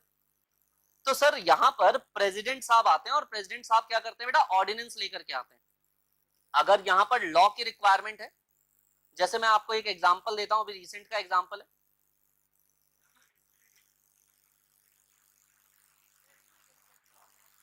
हाँ जी, दिक्कत डिस्कस क्या होता है? अरे बहुत कुछ डिस्कस होता है, क्या बोल रही है बेटा? सेशन में जैसे अगर मान लो अभी की बात कर लो, आप लोग ये देखते ही नहीं हो तो कैसे पता लगेगा? अभी की बात कर लो तो अभी आपने क्या देखा कि जैसे जैसे कोलकाता केस हुआ, तो उसके ऊपर ऑब्जेक्शंस आए, उसके ऊपर बहुत सारी बातचीत हुई, है ना। इसके अलावा देखो यूसीसी के ऊपर डिस्कशन हुआ, है ना, कि यूसीसी को लाया जाना चाहिए, एक्सेट्रा एक्सेट्रा। इसके अलावा आप देख लो कि आप लोगों ने सुना होगा कि मुस्लिम्स के लिए ना एक वो है वक्फ बोर्ड, सुना है क्या? वक्फ बोर्ड, उसके लिए लॉ के ऊपर खूब सारा डिस्कशन हुआ, राइट। तो ये बहुत सारे लॉज जो लाना चाहते हैं, उन लॉज के ऊपर सारी डिस्कशंस होती हैं, और भी बहुत सारे मैटर्स थे जिनके ऊपर डिस्कशन हुआ है। ये शुरुआत होता है बेटा किस चीज से? ये शुरुआत होता है राष्ट्रपति के भाषण के साथ, उसके ऊपर डिस्कशन होता है, फिर उसके बाद आगे बढ़ते बढ़ते अब जैसे मान लो कि पार्लियामेंट में ऑपोजिशन को शिकायतें, तो ऑपोजिशन पार्लियामेंट में ही तो अपनी शिकायतें रखेगा ना, है ना। समझ में आ रही बात? तो ये सारी चीजें पार्लियामेंट की फंक्शनरी में होती हैं, ये सारी चीजें पार्लियामेंट के फंक्शन में होती है। अब देखो इसको समझो, ये तो ठीक है सर, लॉ जब जब पार्लियामेंट सेशन में है तब लॉ बनेगा, लेकिन जब पार्लियामेंट सेशन में नहीं है तब क्या करे बेटा? तब क्या करे? इसको एक और नाम देते हैं मॉनसून सेशन। Monsoon session. तब क्या करे बेटा, जब पार्लियामेंट सेशन में नहीं है तो? हाँ जी, क्या करें सर? इस समय पे प्रेसिडेंट क्या करता है? प्रेसिडेंट एक ऑर्डिनेंस पास करता है। क्या पास करता है बेटा? ऑर्डिनेंस पास करता है। और ये बताओ, प्रेसिडेंट की जो पोस्ट है ना इंडिया में, वो पोस्ट वैसे भी पपेट पोस्ट है, मतलब इनको गवर्नमेंट जो कहेगी ना वो काम प्रेसिडेंट को करना पड़ेगा। करेक्ट है ना? वैसा सीन है। तो अगर मान लो मोदी जी को चाहिए कि एक ना लॉ लाना है, अच्छा लॉ तो तब लाओगे ना मोदी जी जब पार्लियामेंट सेशन में होगा, लोकसभा से पास कराओगे, राज्यसभा से पास कराओगे, प्रेसिडेंट की असेंट लोगे, पार्लियामेंट तो सेशन में ही नहीं है। मोदी जी कह रहे हैं बट इंपॉर्टेंट है, अभी नहीं लाए तो बहुत लेट हो जाएगा। तो मोदी जी ने क्या किया? मोदी जी ने एक ऑर्डिनेंस बोला पास कर दो प्रेसिडेंट साहब, ऑर्डिनेंस पास करवा दिया by the president. It is also considered as law. ये भी क्या है बेटा? लॉ। लेकिन ये जो लॉ है ये टेम्पोरेरी है। ये क्या है बेटा? ये टेम्परेरी क्यों है? क्योंकि इसकी आय है, सॉरी इसकी एज है 6 मंथ की। 6 महीने के बाद अब ये एप्लीकेबल नहीं रहेगा।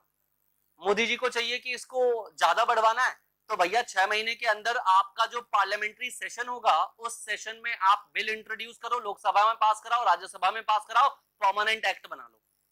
समझ में आ रही बात?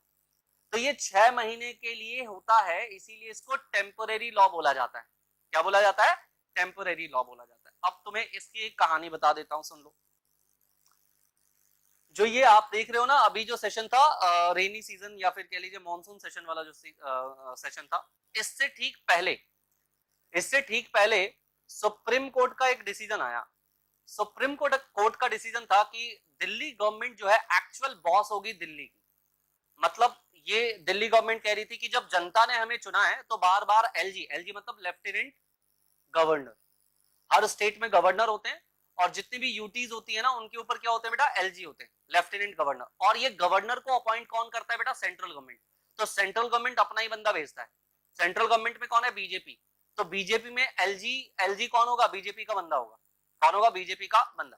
तो अब जितने भी स्टेट गवर्नमेंट, क्योंकि अब दिल्ली का सिनेरियो ये है कि दिल्ली में हमारे पास सरकार तो है, लेकिन दिल्ली क्योंकि यूनियन टेरिटरी है, इसीलिए सारे के सारे जो कह लीजिए जितने भी फाइल्स हैं उनके ऊपर सिग्नेचर किसके लगते हैं? एलजी के लगते हैं। और जो आम आदमी पार्टी की गवर्नमेंट है वो बार बार इस चीज से शिकायत करती रहती है कि भी हम जितने भी फाइल्स एलजी को भेजते हैं वो वापस आते ही नहीं है, वो दबा के बैठ जाता है, उसमें सिग्नेचर नहीं करता है। अब इस बात को लेकर के ये पहुंच गए supreme court of India. Supreme court ने कहा अब कोई फाइल भेजने की आपको जरूरत नहीं है, सारे फाइल्स के ऊपर सिग्नेचर आप कीजिए। जब देखा मैलिसियस है, मतलब जानबूझ करके ये सारी चीजें की जा रही हैं, तो सुप्रीम कोर्ट ने ये डिसीजन दे दिया। सेंट्रल गवर्नमेंट को गुस्सा आता है बेटा, 1.5 दिन नहीं लगा और 1.5 दिन के अंदर एक ऑर्डिनेंस आ जाता है। भाई मोटा भाई मतलब टकला मत बोलो यार, मोटा भाई फिर भी ठीक, अमित मतलब मैं तो बोल भी सकता हूँ मेरा भाई है, तुम्हारा क्या रिश्ता बनता है भाई? चाचा बोल, समझ रहे हो? तो भाई साहब उन्होंने क्या कर दिया, एक ऑर्डिनेंस पास कर दिया। उस ऑर्डिनेंस में उन्होंने बोल दिया कि जो एक्चुअली में जो सुप्रीम कोर्ट का ऑर्डर आया ना वो नल एंड वॉइड हो गया है, और जब जैसे कि पहले काम चल रहा था वैसे ही सारा का सारा काम चलेगा। तो देखो, वैसे सुप्रीम कोर्ट के ऑर्डर के ऊपर भी लॉ बना दिया गया बाय द पार्लियामेंट नहीं था, ऑर्डिनेंस के द्वारा आ गया। ऑर्डिनेंस लाया जा सकता है क्या? यस, लाया जा सकता है। अब 6 महीने तक वेट करते हैं, अब 6 महीने तक तो आम आदमी पार्टी पता नहीं क्या क्या कर देती है ना। तो इसीलिए उन्होंने क्या कर दिया, उन्होंने जो है अगले ही दिन ऑर्डिनेंस पास करके वो लॉ जो है जो कि सुप्रीम कोर्ट ने बनाया था उसको नल एंड वॉइड कर दिया और अपना लॉ जो है वो एप्लीकेबल उन्होंने कर दिया। करेक्ट है। कोविड के केस में भी ऐसा ही हुआ था। कोविड के केस में भी क्योंकि बहुत सारे लॉज चाहिए थे और वो लॉज नहीं बन पा रहे थे, तो तुरंत तुरंत ऑर्डिनेंस आ रहे थे। बार बार क्या आ रहे थे बेटा? ऑर्डिनेंस आ रहे थे। क्या आपको बात समझ में आ रही है? ऑर्डिनेंस की इंपॉर्टेंस क्या है?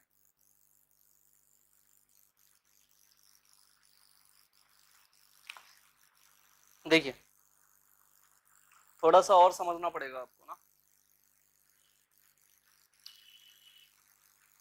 आर्टिकल नंबर 13 है कॉन्स्टिट्यूशन ऑफ इंडिया का, ये डिफाइन करता है लॉ को डिफाइन करता है और स्टेट को डिफाइन करता है। और इसमें आप देखोगे तो इसका जो सब क्लॉज 3 है ना, उसमें ऑर्डिनेंस की बात की गई है, उसमें ऑर्डिनेंस की बात की गई है बच्चों। ठीक है,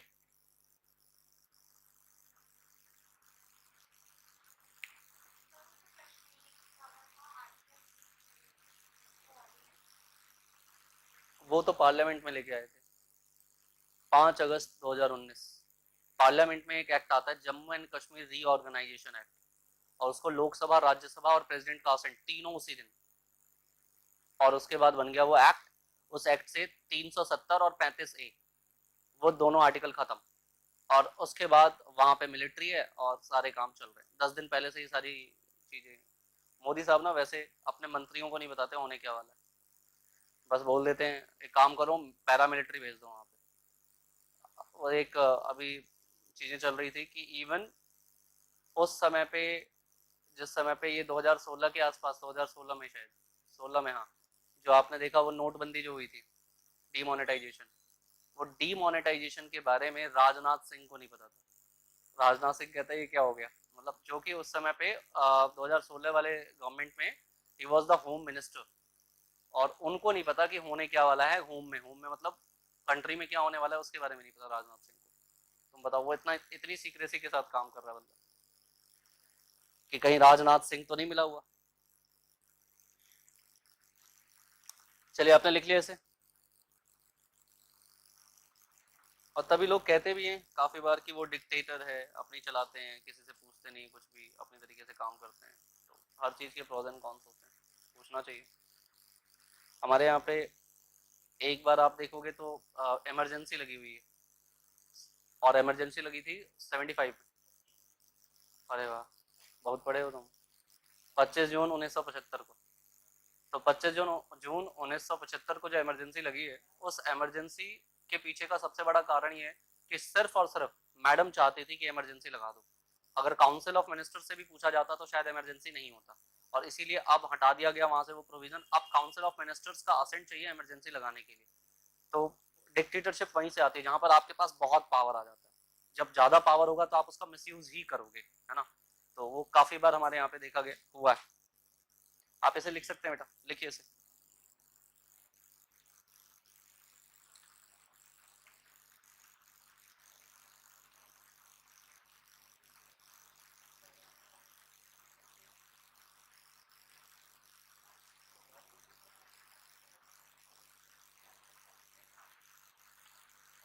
दो आर्टिकल और लिख लेना, आर्टिकल 213 और आर्टिकल 123। ये प्रेसिडेंट को पावर देता है, power to president to issue ordinance. और ये गवर्नर को पावर देता है, power to governor to issue ordinance, to issue the ordinance. Please write down.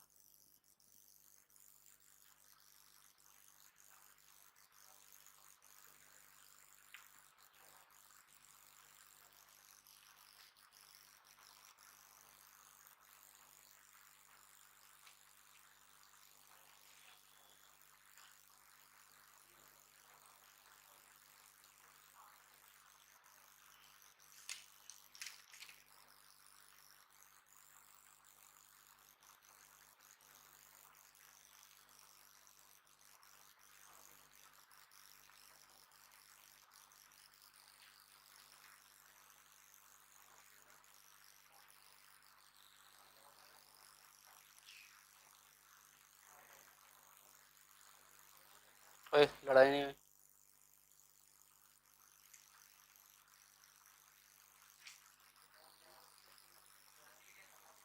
लिख लिया।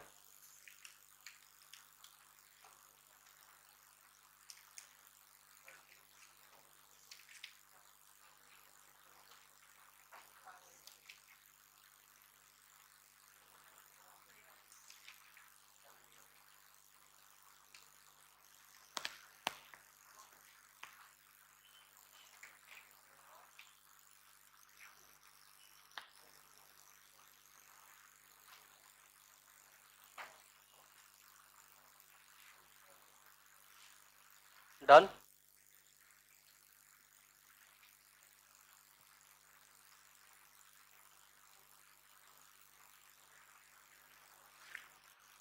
देखिए बेटा, ध्यान से सुनिएगा।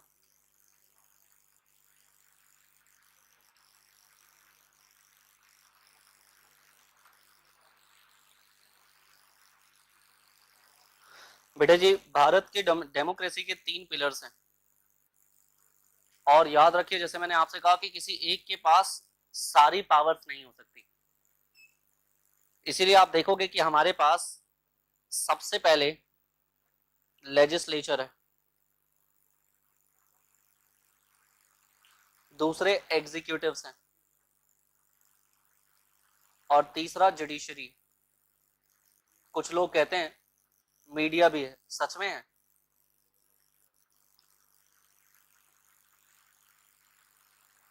हमारी मीडिया वर्ल्ड में 167वें देश पे आती है, मतलब 167 देश हमारा है, 167वां। तो आप समझ करके देख लीजिए कि मीडिया कितनी अच्छी होगी हमारे देश की। तो मैं तो नहीं मानता, ठीक है। तो इसीलिए हम 3 पिलर्स ही लिखेंगे। कितने पिलर्स हैं हमारे पास? 3। लेजिस्लेचर, एग्जीक्यूटिव्स एंड जुडिशरी, ये 3 मेन पिलर्स हैं हमारे पास। जैसे नाम से ही पता लग रहा है लेजिस्लेचर, लॉ बनाने का काम है इसका। देखिए अगर मैं फ्रैंकली बोलूं तो पार्लियामेंट लॉ बनाने का काम करता है या नहीं करता? पार्लियामेंट क्या करता है बेटा? लॉ बनाने का काम करता है। लॉज बनाने की सोल अथॉरिटी किसके पास है बेटा? पार्लियामेंट। सर नहीं सर, आपने बताया जुडिशरी भी तो लॉ बनाती है। बेटा जुडिशरी क्या करती है? इंटरप्रिटेशन करती है उसका। जुडिशरी क्या करती है इसका? इंटरप्रिटेशन। क्या होता है इंटरप्रिटेशन? कि काफी बार किसी जगह पे चीजें साइलेंट है, राइट, तो उसके ऊपर जो है वो कह ले प्रकाश डालने का काम कौन कर रही है बेटा? जुडिशरी। और वो अपने आप से लॉ बन जाता है, इसीलिए वो अपने आप से क्या बन जाता है बेटा?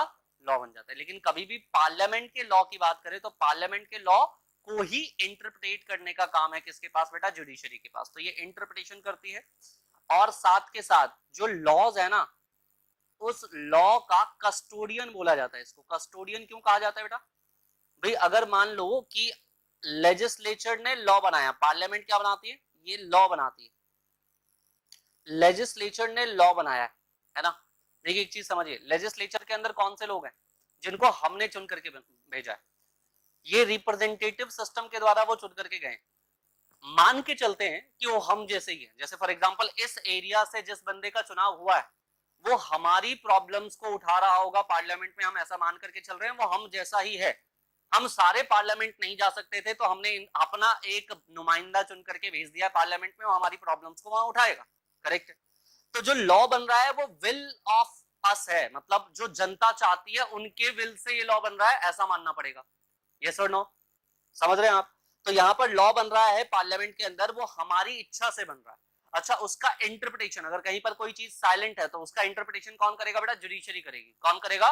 जुडिशरी। जैसे केरला का अभी हाई कोर्ट आया तो हमारे पास एक एक्ट है जिसके अंदर जो माइनर्स है, माइनर्स भी कहना सही नहीं है, जो चिल्ड्रंस है, चिल्ड्रंस के ऊपर जो सेक्सुअल हरासमेंट है या फिर जो सेक्सुअल कंटेंट्स है उनके, उनको देखना इज बैंड। इंडिया में वो बैंड है, राइट। तो आप अगर उसको देखते भी हो तो उसके लिए आपको जेल हो जाएगी, राइट।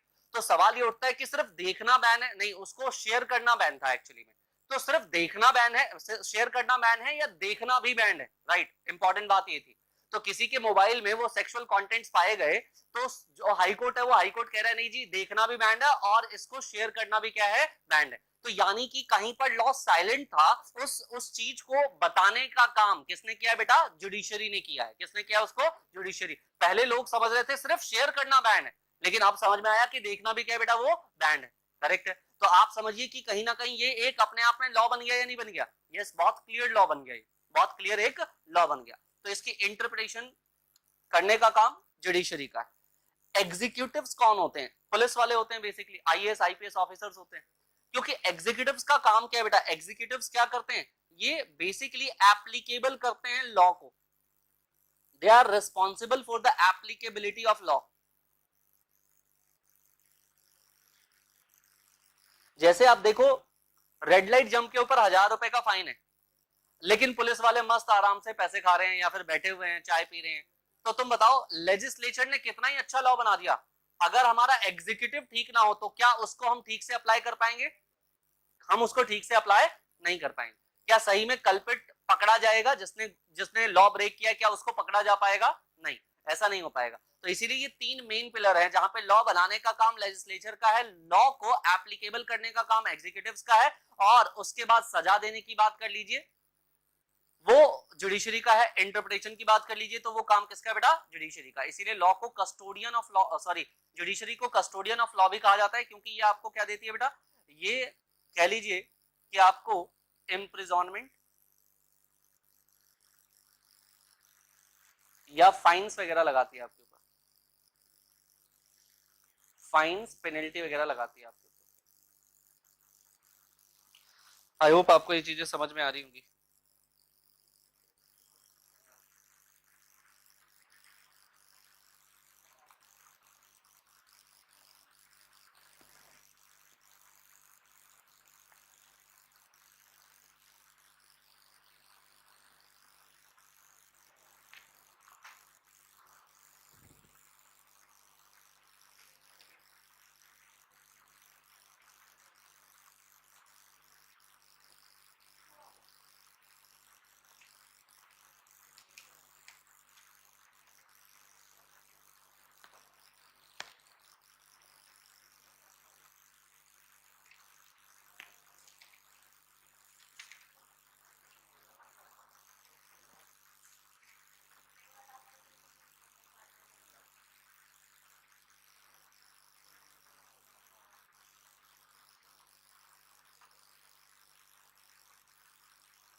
डन। देखिए इन्हीं एग्जीक्यूटिव्स को आगे लेकर के जा रहे हैं बेटा।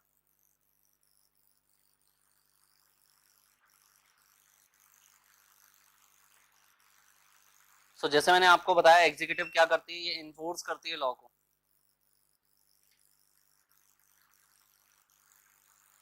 ये लॉ को इन्फोर्स करती है एग्जीक्यूटिव्स, ठीक है।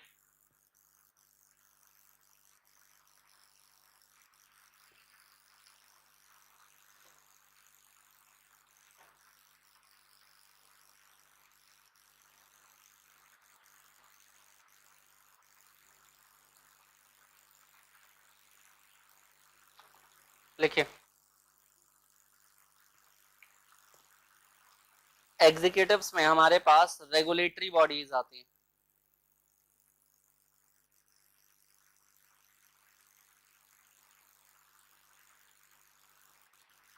रेगुलेटरी बॉडीज आती हैं जैसे पहला लिखिएगा ministry of finance. Ministry of finance,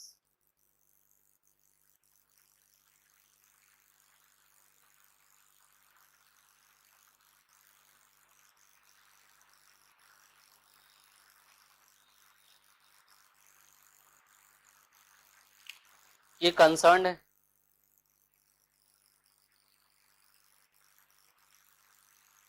tax के लिए। टैक्स का सारा मैटर कौन देखेगा बेटा? Ministry of finance. फाइनेंस का सारा मैटर कौन देखने वाला है? Ministry of finance.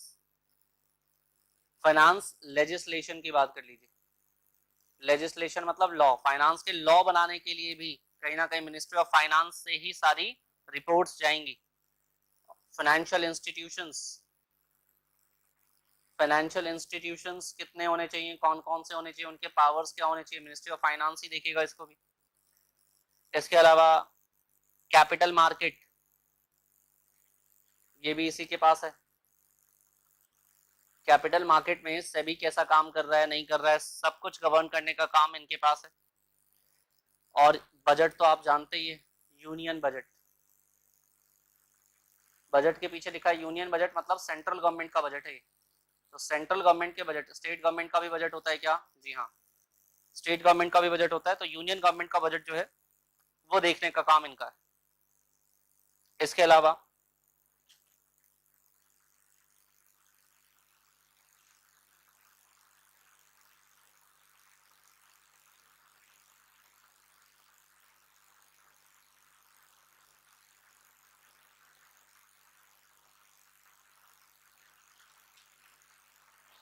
बजट पे एक नोट लिख लीजिएगा, मोरारजी देसाई साहब हैं,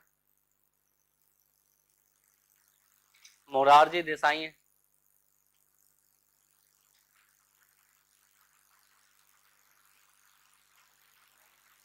ये फाइनेंस मिनिस्टर रहे हैं बेटा, एफएम, ड्यूरिंग 1962 से लेकर के 1969 तक।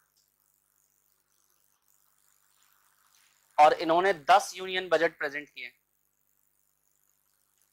Presented 10 union budget. टोटल 10 बार ये बजट लेकर के आए, और जो कि हाईएस्ट है, मतलब इनसे ज्यादा बार बजट प्रस्तुत करने वाला, प्रेजेंट करने वाला कोई नहीं है। इसके बाद जो नेक्स्ट है, जो नेक्स्ट है वो है पी चिदम्बरम। पी चिदम्बरम,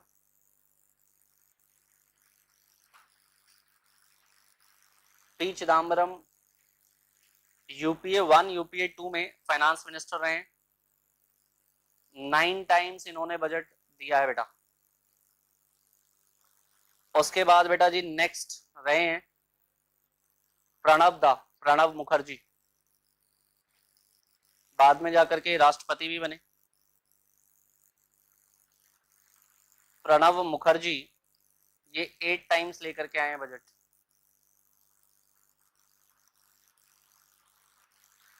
फिर उसके नेक्स्ट में हमारे पास रहे हैं, और मैं आपको बता दूं यहाँ पे एक नाम मिसिंग है, और वो इसलिए है क्योंकि आपकी बुक पहले छप चुकी है। अदरवाइज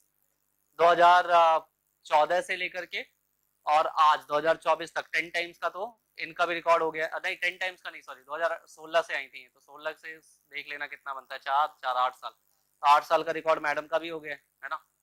बट यहाँ नहीं लिखा हुआ है तो हम नहीं लिख करके चल रहे हैं, जो आपके पास लिखा है मैं वही लिख रहा हूँ बस। पहले डिफेंस थी ना, लेकिन इससे 2016 में बनी है ना ये, 2016 में ये फाइनेंस मिनिस्टर बनी है ना, तो तब से आज तक तो हो गया ना, 8 साल नहीं हो गए। हाँ टेस्ट पे ध्यान दे दो। प्रणब मुखर्जी के बाद यशवंत सिन्हा बीजेपी के लीडर थे, यशवंत सिन्हा। इन्होंने बेटा अभी तक 8 बार, और सबसे बेस्ट फाइनेंस मिनिस्टर हैं मनमोहन सिंह जी, इन्होंने 6 बार प्रस्तुत किया, इन्होंने 6 बार प्रस्तुत किया।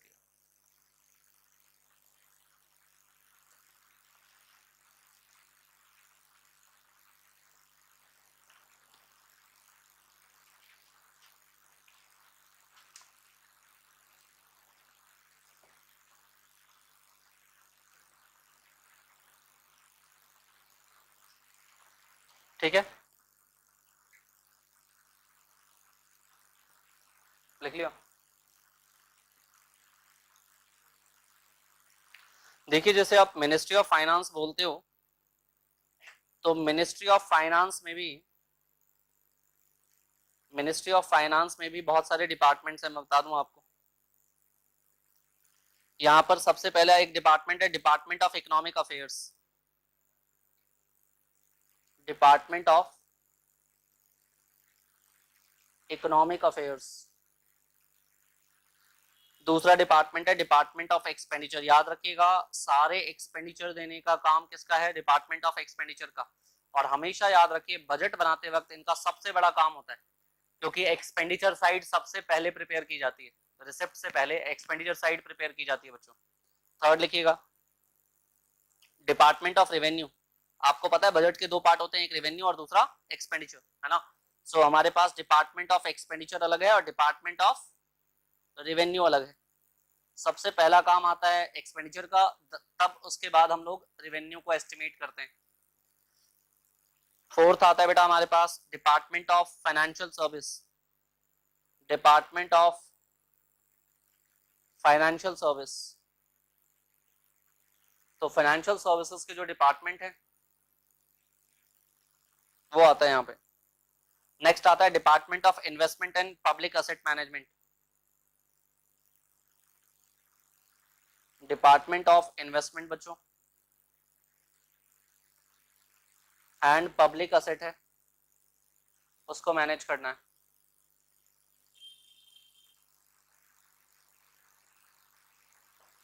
Department of public asset, sorry investment and public asset management. 6 लिखिएगा department of public enterprises, department of public enterprises. ये टोटल डिपार्टमेंट्स हैं जो हमें पढ़ने हैं।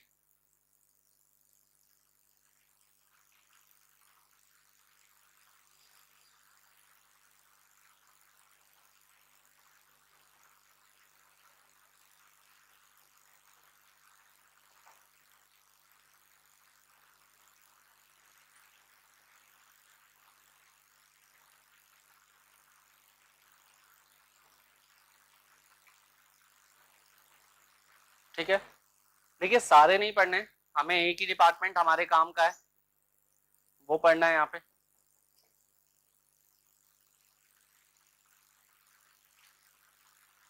नहीं कोई भी डिपार्टमेंट नहीं पढ़ना बेटा, डिपार्टमेंट नहीं गिवन है आपके पास। ठीक है, आपने लिख लिया इसे। नेक्स्ट लिखिए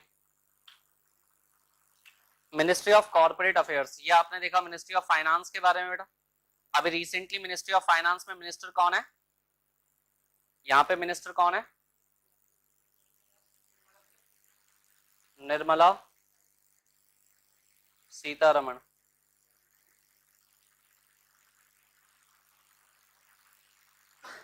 लिखिए next, second, ministry of corporate affairs.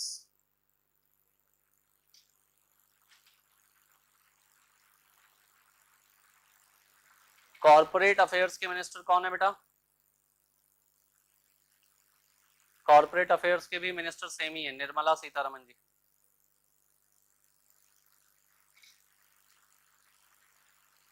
बहुत ही हैवी लोड है, दोनों मिनिस्ट्री मैडम के पास है।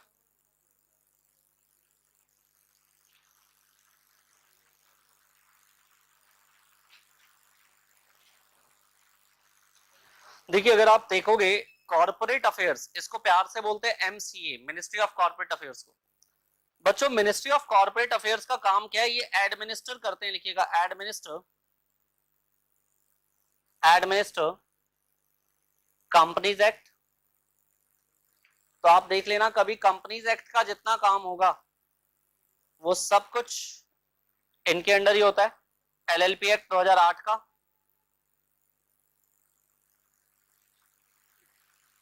कंपनीज एक्ट 2013 का, और अभी रिसेंटली एक एक्ट आया था, बहुत ही बढ़िया एक्ट है, इंसॉल्वेंसी बैंक्रप्सी कोड, इसको बोलते हैं आईबीसी 2016 का। अगर आपको आईबीसी प्रोफेशनल बनना है, जनरली एक सीए, सीएस, सीएमए, एडवोकेट जो है ना आईबीसी प्रोफेशनल बनता है। इनकम बताओ, इनकम कितनी होती होगी? एलएलपी लिखा है बेटा, थोड़ा स्टाइल में लिखा है बस। आईबीसी प्रोफेशनल बनने के लिए 10 साल का एक्सपीरियंस चाहिए, या तो सीए, या तो सीएस, या तो सीएमए, या तो एडवोकेट को भी। तो बच्चों उसके बाद आप आईबीसी प्रोफेशनल बनते हैं और फिर जाकर के आप आईबीसी में काम कर सकते हो। काम क्या होता है? जितनी कंपनीज बाय बाय कर रही होती है, मतलब वाइंड अप वाला हिसाब किताब हो रहा होता है, जिनके फाइनेंसेस खराब है, आप जाकर के उनके फाइनेंसेस को सही करने की कोशिश करते हो, नहीं होता है तो उसको वाइंड अप करवाते हो। कुछ नहीं, करोड़ों में इनकम होती है, बस कोई समस्या होती नहीं है। मतलब एक प्रोजेक्ट मिल गया तो जिंदगी।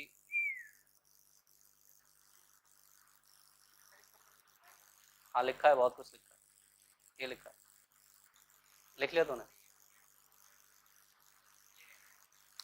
चलिए, इंसॉल्वेंसी बैंक्रप्सी कोड,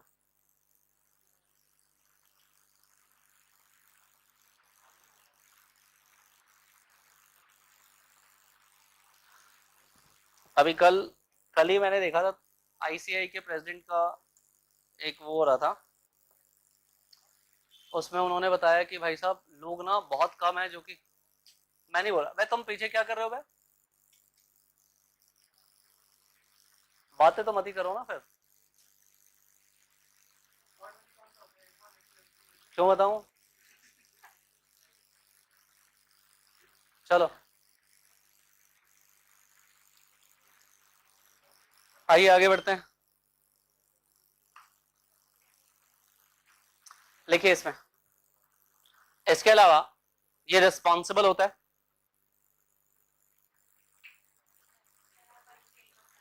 अब नहीं बता रहा बेटा, मूड में आता है तभी बताता हूँ मैं, अब नहीं बता पाऊंगा, भूल भी जाता हूँ मैं क्या क्या बता रहा। लिखिए, मिनिस्ट्री रन करती है सिविल सर्वेंट्स को। तो अगर आप सिविल सर्वेंट है बेटा तो आपको यहां जाकर के क्या करना पड़ेगा, और ये सिविल सर्वेंट जो है वो आईसीएलएस कैडर के होते हैं, फुल फॉर्म तुम चेक कर लोगे, आईसीएलएस कैडर के होते हैं। इसमें जो हाईएस्ट पोजीशन होती है, तो देखो हर मिनिस्ट्री में ऐसा ही होता है, हाईएस्ट जो पोजीशन होती है उनके ऊपर हमेशा आईएएस के लोग बैठे होते हैं, राइट। तो यहाँ पे director general of corporate affairs होता है, DGCOA, director general of corporate affairs,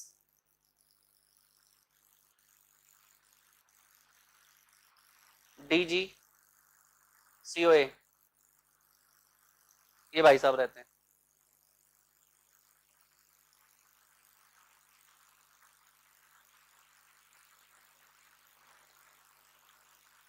done, लिखिए इसे आराम से।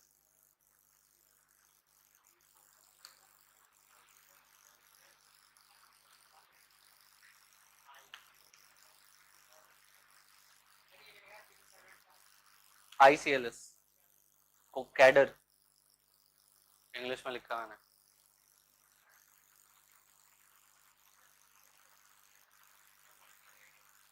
कैडर मतलब कैडर, वह कैडर नहीं होता जो IAS को अलॉट किया जाता है कि तुम इस कैडर के हो, तुम इस कैडर के हो। मतलब ये समझ ले सेक्शंस होते हैं ना जैसे हमारे, वैसे वहाँ पे कैडर होता है कि उनके रैंक के हिसाब से उनको कैडर दे दिया जाता है कि तुम कौन से कैडर में काम करोगे। ठीक है, कुछ लोगों को फाइनेंस देता है, कुछ लोगों को लॉ एंड ऑर्डर मेंटेन करने को दे दिया है, कुछ लोगों को शिप्स वगैरह के लिए दे दिया है काम, कुछ लोगों को फॉरेन काम दे दिए, जो हाईएस्ट वो होते हैं ना रैंकर्स, उनको फॉरेन का दे देते हैं। तो इस तरीके से चलता है कैडर। मैडम एग्जाम होता है एक, उसमें होता है, बिना एग्जाम के नहीं होता है एग्जाम। 10 साल की प्रैक्टिस चाहिए, और वही मैं बता रहा था, बच्चों ने सुनने से मना कर दिया, तो मैं क्या करूं। सुन रहा था, चल सिर्फ तेरे लिए बता रहा हूँ, बाकी कान बंद करो भाई। भाई साहब 10 साल की एलिजिबिलिटी चाहिए। अब जनरली लोग क्या करते हैं, तो अपना काम करते, तेरी वजह से ही नहीं बता रहा मैं। पिछली बार, पिछली बार कह रहा हूँ, इसमें सीन ये है कि अगर मान लीजिए आप IBC में काम करना चाहते हैं ना, तो आपको 10 साल तक प्रैक्टिस करनी पड़ती है। और अभी रिसेंटली मैं गो थ्रू कर रहा था, तो एक वीडियो आई थी मेरे पास ICI प्रेसिडेंट की, तो उन्होंने बताया था कि जनरली जो बच्चे पास आउट होते हैं ना, उनमें से मैक्सिमम 70% से ज्यादा बच्चे जो हैं वो जॉब के लिए जाते हैं, तो वो प्रैक्टिस तो करते नहीं। तो प्रैक्टिस करते नहीं तो वैसे भी 30% लोग रह गए, है ना। तो 30% लोग रह गए जो प्रैक्टिस के लिए जाते हैं। Practice is just like the business, है ना, जिसमें 5 साल 7 साल रगड़ के मेहनत करनी पड़ती है पहले। तो अगर आपने इसमें मेहनत कर ली, तो 10 साल बाद यू विल बी एलिजिबल कि तुम इसके बाद क्या कर सकते हो, इसके बाद अपनी IBC का एग्जाम दे सकते हो, और IBC का एग्जाम दे करके IBC प्रोफेशनल बन सकते हो। करेक्ट है ना। फिर आपको जॉब के लिए, मतलब ऐसा नहीं होता है, गवर्नमेंट के पास जितने भी IBC में केसेस आते हैं, वो जितने भी प्रोफेशनल्स हैं उनको अकॉर्डिंगली अलॉट किया जाता है, काम दिया जाता है उस तरीके से। तो वही है कि अगर आप यहाँ पर 10 साल तक टिके रहते हो, 10 साल की आपके पास कहीं ना कहीं प्रैक्टिस का एक्सपीरियंस हो जाता है, तभी इसके लिए आप एलिजिबल हो, अदरवाइज एलिजिबल नहीं हो। अब तुम सोचो, मैक्सिमम लोग तो वैसे भी जॉब में जा रहे हैं, है ना, तो वैसे ही लोग यहाँ पे कम है, उनमें से एग्जाम देने वाले और कम होंगे, पास करने वाले उससे भी कम होंगे, है ना। तो वहां पे लोगों की संख्या बहुत ज्यादा नहीं है। अभी तक मेरे ख्याल से 400 से 500 IBC टोटल बने हैं 2016 से लेकर के अभी तक टोटल, है ना। आप MCA के साइट पे जाकर के एक बार लिस्ट भी चेक कर सकते हो IBC कितने बने हुए, तो वो दिखाई देगा आपको, CA के कितने हैं, CS के कितने हैं, CMA के कितने हैं, वो सारी चीजें आगे लिखी होती हैं। सो ये एक अच्छा ऑप्शन हो सकता है 10 साल बाद का। लेकिन भाई 10 साल तो पहले प्रैक्टिस करनी पड़ेगी ना, प्रैक्टिस करते वक्त भी तो पैसा कमाता है ना इंसान। प्रैक्टिस समझते हो ना तुम। हाँ,